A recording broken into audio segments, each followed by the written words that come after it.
જય સિયારામ મિત્રો, મારા માસિકજીને ઘરે રાંદલ તેડા હતા એટલે હું તન્મયને મનોજ બસમાં બેસીને નીકળી ગયા તાલાળા જવા માટે। એટલે આવો નજારો જોતા જોતા અમે તાલાળા પહોંચી ગયા। જો કેવી મસ્ત નદી, ત્યાંથી અમારે સુરવા જવાનું હતું।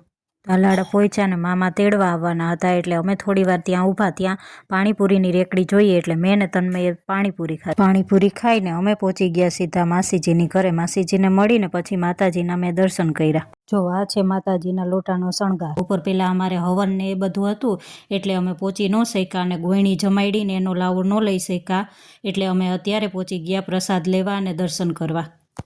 ત્યાં પહોંચી તો મસ્ત મજાની રસોઈ તૈયાર જ હતી ને નિધિ દીદી બધાની થારી કરતા હતા। પછી અમે બધાએ પુરુષોને જમવા આપી દીધું ને પછી અમારો વારો આવ્યો। પછી અમે બધા જમવા બેસી ગયા ને મેં પહેલાં ખીર ને પડનો પ્રસાદ લીધો ને બીજું બધું પછી જમ્યું।